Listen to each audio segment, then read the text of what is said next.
जय श्री राधे कृष्णा। आप सभी का दिन शुभ हो और भगवान श्री कृष्ण की कृपा आप सभी पर सदा बनी रहे। भागवत कथा में आज आप सुनिए आगे का अध्याय। श्री शुकदेव जी कहते हैं, परीक्षित, भगवान की आज्ञा अनुसार अक्रूर जी हस्तिनापुर गए। वहां की एक एक वस्तु पर पुरुवंशी नरपतियों की अमर कीर्ति की छाप लग रही है। वे वहां पहले धृतराष्ट्र, भीष्म, विदुर, कुंती, बालीक और उनके पुत्र सोमदत्त, द्रोण पुत्र युधिष्ठिर आदि पांचों पांडव तथा अन्य अन्य इष्ट मित्रों से मिले। जब गांधिनी नंदन अक्रूर जी सब इष्ट मित्रों और संबंधियों से भली भांति मिल चुके, तब उनसे उन लोगों ने अपने मथुरावासी स्वजन संबंधियों की कुशल क्षेम पूछी। उनका उत्तर देकर अक्रूर जी ने भी हस्तिनापुर वासियों के कुशल मंगल के संबंध में पूछताछ की। परीक्षित, अक्रूर जी यह जानने के लिए कि धृतराष्ट्र पांडवों के साथ कैसा व्यवहार करते हैं, कुछ महीनों तक वहीं रहे। सच पूछो तो धृतराष्ट्र में अपने दुष्ट पुत्रों की इच्छा के विपरीत कुछ भी करने का साहस नहीं था। वे शकुनी आदि दुष्टों की सलाह के अनुसार ही काम करते थे। अक्रूर जी को कुंती और विदुर ने यह बताया कि धृतराष्ट्र के लड़के दुर्योधन आदि पांडवों के प्रभाव, बल, वीरता तथा विनय आदि सद्गुण देखकर उनसे जलते रहते हैं। जब वे यह देखते हैं कि प्रजा पांडवों से ही विशेष प्रेम रखती है, तो वे और भी चिढ़ जाते और पांडवों का अनिष्ट करने पर उतारू हो जाते। अब तक दुर्योधन आदि धृतराष्ट्र के पुत्रों ने पांडवों पर कई बार विष दान आदि बहुत से अत्याचार किए हैं और आगे भी बहुत कुछ करना चाहते हैं। जब अक्रूर जी कुंती के घर आए, तब वह अपने भाई के पास जा बैठी। अक्रूर जी को देखकर कुंती के मन में अपने मायके की स्मृति जग गई और नेत्रों में आंसू भर आए। उन्होंने कहा, प्यारे भाई, क्या कभी मेरे माँ पिता, भाई बहन, भतीजे, कुल की स्त्रियां और सखी सहेलियां मेरी याद करती हैं? मैंने सुना है कि हमारे भतीजे भगवान श्री कृष्ण और कमल नयन बलराम बड़े ही भक्त वत्सल और शरणागत रक्षक हैं। क्या वे कभी अपने इन फुफेरे भाइयों को भी याद करते हैं? मैं शत्रुओं के बीच घिरकर शोकाकुल हो रही हूँ। मेरी वही दशा है जैसे कोई हरिणी भेड़ियों के बीच में पड़ गई हो। मेरे बच्चे बिना पिता के हो गए हैं। क्या हमारे श्री कृष्ण कभी यहाँ आकर मुझको और इन अनाथ बालकों को सांत्वना देंगे? श्री कृष्ण को अपने सामने समझकर कुंती कहने लगी, सच्चिदानंद स्वरूप श्री कृष्ण, तुम महायोगी हो, विश्व आत्मा हो और तुम सारे विश्व के जीवन दाता हो। गोविंद, मैं अपने बच्चों के साथ दुख पर दुख भोग रही हूँ। तुम्हारी शरण में आई हूँ, मेरी रक्षा करो, मेरे बच्चों को बचाओ। मेरे श्री कृष्ण, यह संसार मृत्युमय है और तुम्हारे चरण मोक्ष देने वाले हैं। मैं देखती हूँ कि जो लोग इस संसार से डरे हुए हैं, उनके लिए तुम्हारे चरण कमलों के अतिरिक्त और कोई शरण और कोई सहारा नहीं है। श्री कृष्ण, तुम माया के लेश से रहित परम शुद्ध हो। तुम स्वयं परब्रह्मा परमात्मा हो, समस्त साधनों, योगों और उपायों के स्वामी हो तथा स्वयं योग भी हो। श्री कृष्ण, तुम मेरी रक्षा करो। श्री शुकदेव जी कहते हैं, परीक्षित, तुम्हारी परदादी कुंती इस प्रकार अपने सगे संबंधियों और अंत में जगदीश्वर भगवान श्री कृष्ण को स्मरण करके अत्यंत दुखित हो गईं और फफक कर रोने लगी। अक्रूर जी और विदुर जी दोनों ही सुख और दुख को समान दृष्टि से देखते थे। दोनों यशस्वी महात्माओं ने कुंती को उसके पुत्रों के जन्मदाता धर्म, वायु आदि देवताओं की याद दिलाई और यह कहकर कि तुम्हारे पुत्र अधर्म का नाश करने के लिए ही पैदा हुए हैं, बहुत कुछ समझाया बुझाया और सांत्वना दी। अक्रूर जी जब मथुरा जाने लगे, तब राजा धृतराष्ट्र के पास आए। अब तक यह स्पष्ट हो गया था कि राजा अपने पुत्रों का पक्षपात करते हैं और भतीजों के साथ अपने पुत्रों का सा बर्ताव नहीं करते। अब अक्रूर जी ने कौरवों की भरी सभा में श्री कृष्ण और बलराम जी आदि का हितैषिता से भरा संदेश कह सुनाया। अक्रूर जी ने कहा, महाराज धृतराष्ट्र जी, आप कुरुवंशियों की उज्जवल कीर्ति को और भी बढ़ाइए। आपको यह काम विशेष रूप से इसलिए भी करना चाहिए कि अपने भाई पांडु के परलोक सिधार जाने पर अब आप राज सिंहासन के अधिकारी हुए हैं। आप धर्म से पृथ्वी का पालन कीजिए। अपने सद्व्यवहार से प्रजा को प्रसन्न रखिए और अपने स्वजनों के साथ समान बर्ताव कीजिए। ऐसा करने से ही आपको लोक में यश और परलोक में सद्गति प्राप्त होगी। यदि आप इसके विपरीत आचरण करेंगे तो इस लोक में आपकी निंदा होगी और मरने के बाद आपको नरक में जाना पड़ेगा। इसलिए अपने पुत्रों और पांडवों के साथ समानता का बर्ताव कीजिए। आप जानते ही हैं कि इस संसार में कभी कहीं कोई किसी के साथ सदा नहीं रह सकता। जिनसे जुड़े हुए हैं उनसे एक दिन बिछुड़ना पड़ेगा ही। राजन, यह बात अपने शरीर के लिए भी 16 आने सत्य है। फिर स्त्री, पुत्र, धन आदि को छोड़कर जाना पड़ेगा। इसके विषय में तो कहना ही क्या है। जीव अकेला ही पैदा होता है और अकेला ही मरकर जाता है। अपनी करनी धरनी का पाप पुण्य का फल भी अकेला ही भुगतता है। जिन स्त्री पुत्रों को हम अपना समझते हैं वे तो हम तुम्हारे अपने हैं। हमारा भरण पोषण करना तुम्हारा धर्म है। इस प्रकार की बातें बनाकर मूर्ख प्राणी के अधर्म से इकट्ठे किए हुए धन को लूट लेते हैं। जैसे जल में रहने वाले जंतुओं के सर्वस्व जल को उन्हीं के संबंधी चाट जाते हैं। यह मूर्ख जीव जिन्हें अपना समझकर अधर्म करके भी पालता पोसता है, वे ही प्राण, धन और पुत्र आदि इस जीव को असंतुष्ट छोड़कर ही चले जाते हैं। जो अपने धर्म से विमुख है, सच पूछिए तो वह अपना लौकिक स्वार्थ भी नहीं जानता। जिनके लिए वह अधर्म करता है वे तो उसे छोड़ ही देंगे। उसे कभी संतोष का अनुभव नहीं होगा और वह अपने पापों की गठरी सिर पर लादकर स्वयं घोर नरक में जाएगा।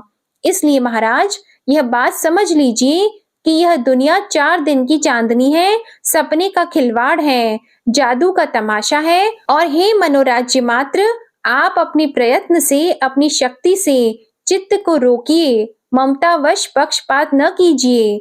आप समर्थ हैं, समत्व में स्थित हो जाइए और इस संसार की ओर से उपराम शांत हो जाइए। राजा धृतराष्ट्र ने कहा, दानपते अक्रूर जी, आप मेरे कल्याण की, भले की बात कह रहे हैं। जैसे मरने वाले को अमृत मिल जाए तो वह उससे तृप्त नहीं हो सकता, वैसे ही मैं भी आपकी इन बातों से तृप्त नहीं हो रहा हूँ। फिर भी हमारे हितैषी अक्रूर जी, मेरे चंचल चित्त में आपकी यह प्रिय शिक्षा तनिक भी नहीं ठहर रही, क्योंकि मेरा हृदय पुत्रों की ममता के कारण अत्यंत विषम हो गया है। जैसे स्फटिक पर्वत के शिखर पर एक बार बिजली कौंधती है और दूसरे ही क्षण अंतर्ध्यान हो जाती है, वही दशा आपके उपदेशों की है। अक्रूर जी, सुना है कि सर्वशक्तिमान भगवान पृथ्वी का भार उतारने के लिए यदुकुल में अवतीर्ण हुए हैं। ऐसा कौन पुरुष है जो उनके विधान में उलटफेर कर सके? उनकी जैसी इच्छा होगी वही होगा। भगवान की माया का मार्ग अचिंत्य है। उसी माया के द्वारा इस संसार की सृष्टि करके वे इसमें प्रवेश करते हैं और कर्म तथा कर्म फलों का विभाजन कर देते हैं। इस संसार चक्र की बेरोक टोक चाल में उनकी अचिंत्य लीला शक्ति के अतिरिक्त और कोई कारण नहीं है। मैं उन्हीं परम ऐश्वर्यशाली प्रभु को नमस्कार करता हूँ। श्री शुकदेव जी कहते हैं, इस प्रकार अक्रूर जी महाराज धृतराष्ट्र का अभिप्राय जानकर और कुरुवंशी स्वजन संबंधियों से प्रेम पूर्वक अनुमति लेकर मथुरा लौट आए। परीक्षित, उन्होंने वहां भगवान श्री कृष्ण और बलराम जी के सामने धृतराष्ट्र का वह सारा व्यवहार बर्ताव जो वे पांडवों के साथ करते थे कह सुनाया, क्योंकि उनको हस्तिनापुर भेजने का वास्तव में उद्देश्य भी यही था। श्री शुकदेव जी कहते हैं, भरत वंश शिरोमणि परीक्षित, कंस की 2 रानियां थीं, अस्ति और प्राप्ति। पति की मृत्यु से उन्हें बड़ा दुख हुआ और वे अपने पिता की राजधानी में चली गईं।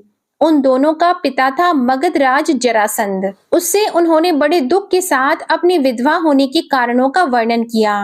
परीक्षित, यह अप्रिय समाचार सुनकर पहले तो जरासंध को बड़ा शोक हुआ, परंतु पीछे वह क्रोध से तिलमिला उठा।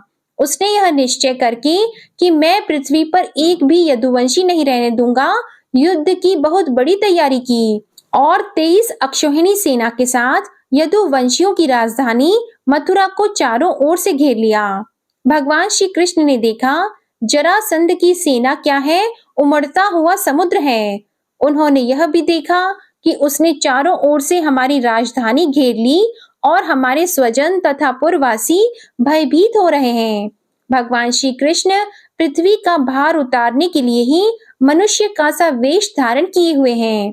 अब उन्होंने विचार किया कि मेरे अवतार का क्या प्रयोजन है और इस समय इस स्थान पर मुझे क्या करना चाहिए। उन्होंने सोचा यह बड़ा अच्छा हुआ कि मगधराज जरासंध ने अपने अधीनस्थ नरपतियों की पैदल, घुड़सवार, रथी और हाथियों से युक्त कई अक्षौहिणी सेना इकट्ठी कर ली। यह सब तो पृथ्वी का भार ही जुटकर मेरे पास आ पहुंचा है। मैं इसका नाश करूंगा, परंतु अभी मगधराज जरासंध को नहीं मारना चाहिए, क्योंकि वह जीवित रहेगा तो फिर से असुरों की बहुत सी सेना इकट्ठी कर लेगा। मेरे अवतार का यही प्रयोजन है कि मैं पृथ्वी का बोझ हल्का कर दूं, साधु सज्जनों की रक्षा करूं और दुष्ट दुर्जनों का संहार। समय समय पर धर्म रक्षा के लिए और बढ़ते हुए अधर्म को रोकने के लिए मैं और भी अनेकों शरीर ग्रहण करता हूँ। परीक्षित, भगवान श्री कृष्ण इस प्रकार विचार कर ही रहे थे कि आकाश से सूर्य के समान चमकते हुए दो रथ आ पहुंचे। उनमें युद्ध की सारी सामग्रियां सुसज्जित थी और दो सारथी उन्हें हाँक रहे थे। इसी समय भगवान की दिव्य और सनातन आयुध भी अपने आप वहां आकर उपस्थित हो गए। उन्हें देखकर भगवान श्री कृष्ण ने अपने बड़े भाई बलराम जी से कहा, भाई जी, आप बड़े शक्तिशाली हैं। इस समय जो यदुवंशी आपको ही अपना स्वामी और रक्षक मानते हैं, जो आपसे ही सनात हैं, उन पर बहुत बड़ी विपत्ति आ पड़ी है। देखिए, यह आपका रथ है और आपके प्यारे आयुध हल मूसल भी आ पहुंचे हैं।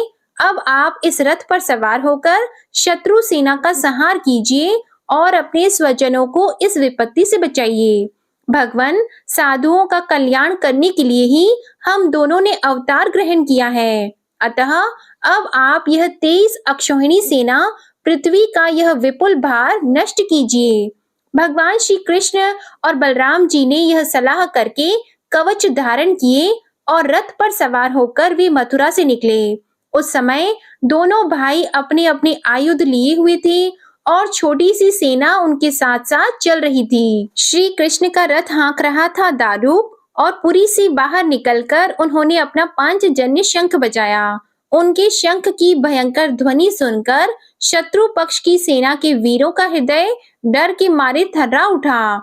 उन्हें देखकर मगधराज जरासंध ने कहा, पुरुष अधम कृष्ण, तू तो अभी निरा बच्चा है। अकेले तेरे साथ लड़ने में मुझे लाज लग रही है। इतने दिनों तक तू न जाने कहां कहां छिपा फिरता था। मंद, तू तो अपने मामा का हत्यारा है, इसलिए मैं तेरे साथ नहीं लड़ सकता। जा, मेरे सामने से भाग जा।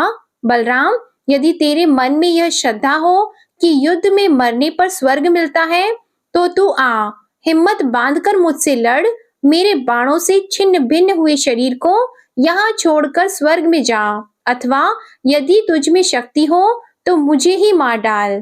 तब भगवान श्री कृष्ण ने कहा, मगधराज, जो शूरवीर होते हैं वे तुम्हारी तरह डींग नहीं हाँकते, वे तो अपना बल पौरुष ही दिखाते हैं। देखो, अब तुम्हारी मृत्यु तुम्हारे सिर पर नाच रही है। तुम वैसे ही अकबक कर रहे हो जैसे मरने के समय कोई सन्निपात का रोगी करे।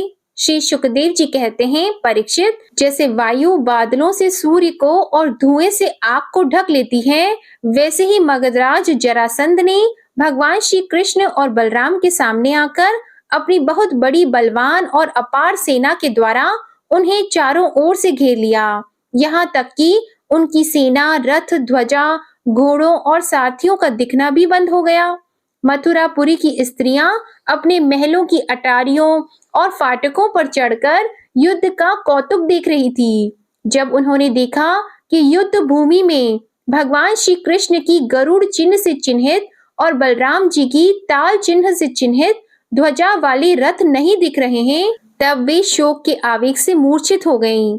जब भगवान श्री कृष्ण ने देखा कि शत्रु सेना के वीर हमारी सेना पर इस प्रकार बाणों की वर्षा कर रहे हैं, मानो बादल पानी की अनगिनत बूंदें बरसा रहे हों, और हमारी सेना उससे अत्यंत पीड़ित और व्यथित हो रही है, तब उन्होंने अपने देवता और असुर दोनों से सम्मानित शांख धनुष का टंकार किया इसके बाद वे तरकश में से बाण निकालने, उन्हें धनुष पर चढ़ाने और धनुष की डोरी खींचकर झुंड के झुंड बाण छोड़ने लगे।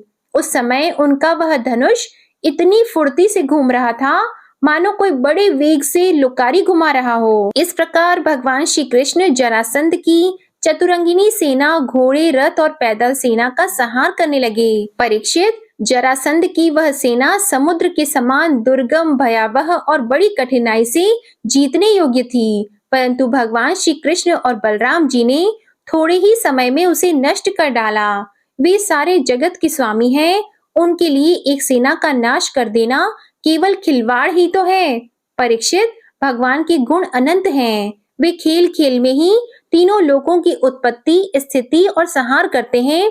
उनके लिए यह कोई बड़ी बात नहीं है कि वे शत्रुओं की सेना का इस प्रकार बात की बात में सत्यानाश कर दें।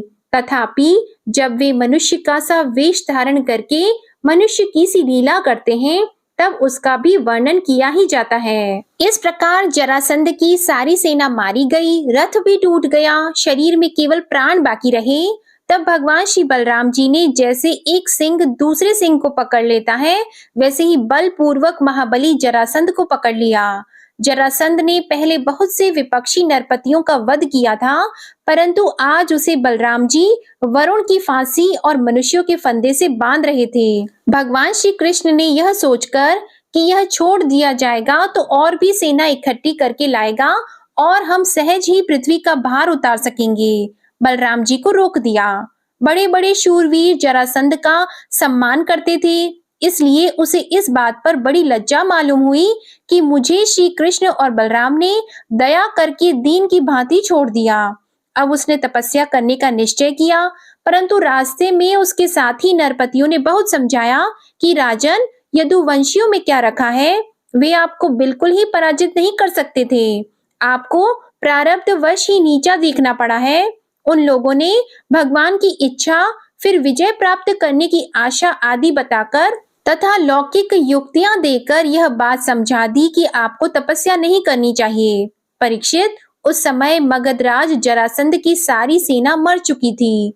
भगवान बलराम जी ने उपेक्षा पूर्वक उसे छोड़ दिया था। इससे वह बहुत उदास होकर अपने देश मगध को चला गया। परीक्षित, भगवान श्री कृष्ण की सेना में किसी का भी बाल बांका नहीं हुआ और उन्होंने जरासंध की 23 अक्षौहिणी सेना पर, जो समुद्र के समान थी, सहज ही विजय प्राप्त कर ली। उस समय बड़े बड़े देवता उन पर नंदन वन के पुष्पों की वर्षा और उनके इस महान कार्य का अनुमोदन और प्रशंसा कर रहे थे। जिस समय श्री कृष्ण नगर में प्रवेश कर रहे थे, उस समय नगर की नारियां प्रेम और उत्कंठा से भरे हुए नेत्रों से उन्हें स्नेह पूर्वक निहार रही थीं और फूलों के हार, दही, अक्षत और जौ आदि के अंकुरों की उनके ऊपर वर्षा कर रही थीं। भगवान श्री कृष्ण रणभूमि से अपार धन और वीरों के आभूषण ले आए थे। वह सब उन्होंने यदुवंशियों के राजा उग्रसेन के पास भेज दिया। परीक्षित, इस प्रकार 17 बार 23 अक्षौहिणी सेना इकट्ठी करके मगधराज जरासंध ने भगवान श्री कृष्ण के द्वारा सुरक्षित यदुवंशियों से युद्ध किया, किंतु यादवों ने भगवान श्री कृष्ण की शक्ति से हर बार उसकी सारी सेना नष्ट कर दी। जब सारी सेना नष्ट हो जाती, तब यदुवंशियों के उपेक्षा पूर्वक छोड़ देने पर जरासंध अपनी राजधानी में लौट जाता। जिस समय 18वां संग्राम छिड़ने ही वाला था, उसी समय नारद जी का भेजा हुआ वीर काल्यवन दिखाई पड़ा।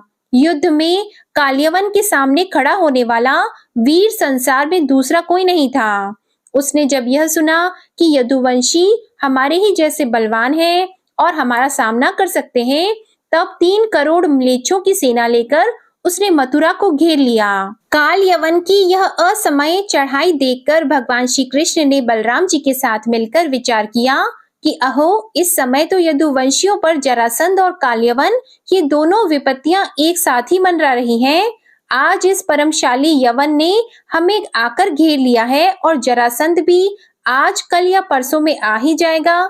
यदि हम दोनों भाई इसके साथ लड़ने में लग गए और उसी समय जरासंध आ पहुंचा, तो वह हमारे बंधुओं को मार डालेगा या तो कैद करके अपने नगर में ले जाएगा, क्योंकि वह बहुत बलवान है। इसलिए आज हम लोग एक ऐसा दुर्ग, एक ऐसा किला बनाएंगे जिसमें किसी भी मनुष्य का प्रवेश करना अत्यंत कठिन होगा। अपने स्वजन संबंधियों को उसी किले में पहुंचाकर फिर यवन का वध कराएंगे। बलराम जी से इस प्रकार सलाह करके भगवान श्री कृष्ण ने समुद्र के भीतर एक ऐसा दुर्गम नगर बनवाया जिसमें सभी वस्तुएं अद्भुत थीं और उस नगर की एक एक वस्तु में विश्वकर्मा का विज्ञान और शिल्प कला की निपुणता प्रकट होती थी। इसके अतिरिक्त उस नगर में वास्तु देवता के मंदिर और छज्जे भी बहुत सुंदर सुंदर बने हुए थे। उसमें चारों वर्ण के लोग निवास करते थे और सबके बीच में यदुवंशियों के प्रधान उग्रसेन जी, वसुदेव जी, बलराम जी तथा भगवान श्री कृष्ण के महल जगमगा रहे थे। परीक्षित, उस समय देवराज इंद्र ने भगवान श्री कृष्ण के लिए पारिजात वृक्ष और सुधर्मा सभा को भेज दिया। वह सभा ऐसी दिव्य थी कि उसमें बैठे हुए मनुष्य को भूख प्यास आदि मृत्यु लोक के धर्म नहीं छू पाते थे। वरुण जी ने ऐसे बहुत से श्वेत घोड़े भेज दिए जिनका एक एक कान श्याम वर्ण का था और जिनकी चाल मन के समान तेज थी। धनपति कुबेर जी ने अपनी 8 निधियां भेज दी और दूसरे लोकपालों ने भी अपनी अपनी विभूतियां भगवान के पास भेज दी। परीक्षित, सभी लोकपालों को भगवान श्री कृष्ण ने ही उनके अधिकार के निर्वाह के लिए शक्तियां और सिद्धियां दी हैं। जब भगवान श्री कृष्ण पृथ्वी पर अवतीर्ण होकर लीला करने लगे, तब सभी सिद्धियां उन्होंने भगवान के चरणों में समर्पित कर दी। भगवान श्री कृष्ण ने अपने समस्त स्वजन संबंधियों को अपनी महाशक्ति योग माया के द्वारा द्वारका में पहुंचा दिया। शेष प्रजा की रक्षा के लिए बलराम जी को मथुरापुरी में रख दिया और उनसे सलाह लेकर गले में कमलों की माला पहने बिना कोई अस्त्र शस्त्र लिए स्वयं नगर के बड़े दरवाजे से बाहर निकल आए। जय श्री कृष्णा। आज की कथा यही समाप्त होती है। इसके आगे का वृतांत आप अगले अध्याय में सुनेंगे। आपको आज की कथा पसंद आए तो वीडियो को लाइक करिएगा, शेयर करिएगा, कमेंट में भगवान श्री कृष्ण की जय लिखिएगा और चैनल को भी सब्सक्राइब करिएगा। और हमारे चैनल पर कार्तिक मास महात्म्य की कथाओं को भी अपना प्रेम अवश्य दीजिएगा। धन्यवाद।